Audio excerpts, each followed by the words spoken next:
Hey there, welcome to Procon Grey. I'm buying a TV. Now my criteria was simple. Get the biggest TV for the smallest price possible. The thing is, once I started looking around, I realized it wasn't that simple. See, you have to take into consideration the following parameters. So I'd start with budget because it's the easiest to figure out. So if you have a particular number in mind saying this is your upper limit, then set a range maybe 20% below that and start looking at all the TVs that fall within that bracket of 20% right up to your budget. First thing to consider is screen size. Now, look, I would say go for the largest screen that you can afford. There are a number of online calculators out there that help you determine the ideal screen size based on your viewing distance. And I did try a couple of those. Now, for my 8-foot viewing distance, I think I got a number around 55 inches as the ideal TV size. When I went to the store, 55 was good, but I was pretty comfortable with the 65 inch and also kind of okay with the 75-inch screen. So it just depends on you and what your comfort is. See, some people like me like that really massive immersive experience. Some people might find it overwhelming, so it just differs. So check them out in person. So again, screen size, a very, very important parameter. Next important parameter is resolution. Now, if you're looking for a TV maybe less than 42 inches, then a 1080p screen is more than sufficient. You will not notice the benefits of 4K. If you're going for a TV that's 55 inches or larger, then yes, certainly go for 4K. If you're looking for something in between, then you could go for either 1080p or 4K. You wouldn't see too much of a difference, but 4K is a little bit more future-proof. So, considering that. One thing to mention is that many TVs do what they call AI upscaling. That is when they take a 1080p signal or even a 720p signal and upscale that up to 4K. Now, not all AI upscaling algorithms are built equally. So some are better than others, which is why, again, looking at the TVs in person will help you figure out which brand does a better job at it. I'm no expert, but there were certainly some brands that were significantly better at upscaling your standard set-top box content versus others. Wouldn't be too much of an issue if you're a cord cutter and if you consume content only via streaming, because most content is, again, 1080p or higher, so it wouldn't be too much of an issue there. Another resolution that you might have heard is 8K. This is 4 times the resolution of 4K, which in turn is 4 times the resolution of 1080p. I don't think it's worth it. See, firstly, there's no content or hardly any content out there today that's in 8K. Secondly, to really appreciate this, you probably need to go for TVs beyond 75 inches, maybe 82 inches or 88 inches and above. I don't think it really makes sense for TVs lesser than 75 inches. And even then, I'm not convinced that you can see a big difference. And again, this is coming from the fact that I just spent a few minutes or so in a store looking at 8K content on 8K TV. I didn't necessarily see the jump up as I did when I looked at 1080p content versus 4K content. So it's clearly diminishing returns. And because there's not much content and the 8K TVs are frightfully expensive, so I would say ignore 8K for at least the next year or two. The next big factor to consider is panel type, be it OLED or LED. It's basically the two types that exist today. LED comes in a lot of different flavors I'll speak of in a moment. But first things first, OLED displays are expensive.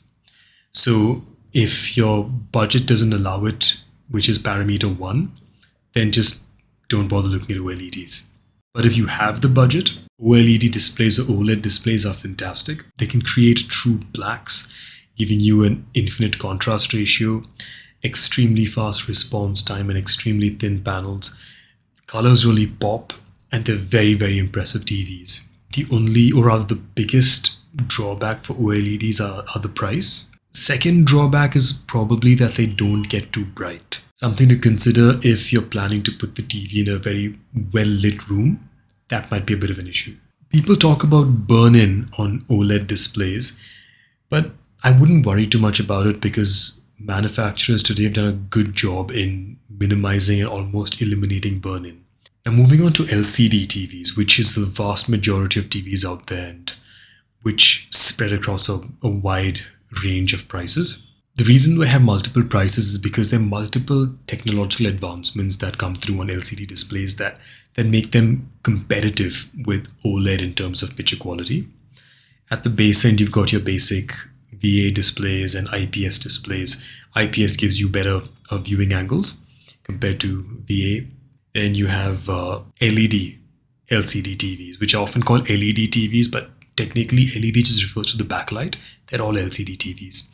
On LEDs also you have edge-lit LEDs, where there's LEDs on the side that throw light in. A better version of those are probably the full array backlight, where the entire back of the panel is dotted with the LEDs. Some of the newer TVs have what's called full array local dimming, where they can dim specific zones, dim or even switch off certain zones to give you a better contrast ratio. Almost like an OLED display where you have true blacks. So hence giving you a near infinite contrast ratio in certain zones. Full array local dimming is something you want to look out for to get that nice contrast ratio. Another fairly recent announcement in LCD displays has been quantum dot LEDs or QLEDs. This is just where manufacturers add a quantum layer that just improves the color spectrum a bit, I think, and just makes the colors pop a little bit more. Yeah, I would recommend go in for a QLED TV because the colors will look that much richer, and I think they get a little brighter as well.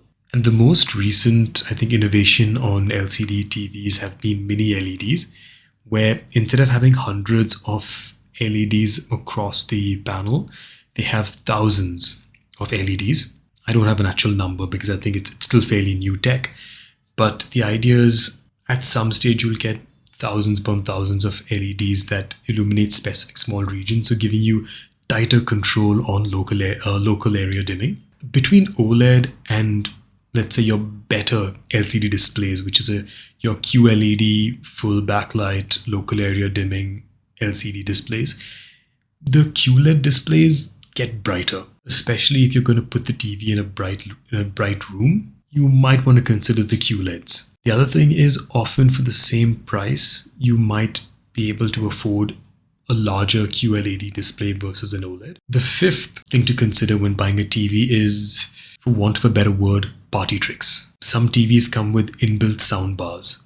Now this is important because all TVs have lousy speakers. And again, it's no fault of the manufacturer. It's basic acoustics, right? You have very little space to put in big drivers. And for sound, especially for bass, you need displacement. You need large drivers, which just don't fit in modern televisions. So audio is usually a weak spot for most modern TVs. Some TVs come with inbuilt soundbars that sound considerably better than the rest. So that's something to consider if you're going for that. However, if you're spending quite a bit to buy a nice fancy TV, I think just buy a separate soundbar, you'll probably get a better effect. Another party feature some TVs have is high refresh rate. Good for gaming, so about 120 Hz refresh rate. Again, high response time and a bunch of other geeky metrics I wouldn't get into on this video. So if you're a gamer, you will need to look for certain specifications in terms of both the HDMI protocols, the refresh rate, the response time, number of inputs. So that's a different category of TVs that you want to consider. The next is smart TV, right? But in all honesty, you'd be hard pressed to not find a smart TV today, because pretty much everything is a smart TV. Now, some are powered by Android, some are powered by Tizen like Samsung, some are powered by WebOS like LG TVs. But realistically, I don't think it makes too much of a difference to you in the long run, because whether it's Tizen or WebOS or Android or Patchwall, which is a forked version of Android that's running on Xiaomi TVs, whichever version you get, they have all the major streaming apps anyway. So you won't be at a disadvantage. Yes, some versions have a nicer interface or an easier to navigate interface. Some are more complex. But I'm sure you can figure that out because if whichever TV you buy, you will invest the time in learning how to navigate the system. So I don't think the type of smart TV needs to be too much of a concern for you. Another party feature could be gallery mode or ambient mode. If you think about it, what does the TV do when you're not watching it? It just sits there, blank sheet of glass, doesn't do anything, and can be a bit of an eyesore sometimes. Some manufacturers have come out with, I think they call it gallery mode or art mode or ambient mode, depending on which manufacturer you're looking at, where the TVs can show some content in a very low power setting and just to make it sit better in the ambience of the room. So to quickly sum up the 5 parameters that you want to look at: budget, screen size, screen resolution, panel type, miscellaneous features or party features. I've also to this video linked a really good video by Tom the Tech Chap that goes into a lot more detail about a TV buying guide, so do check that out. So with that, ProCon Gray signing off. I'll see you in the next one. Cheers.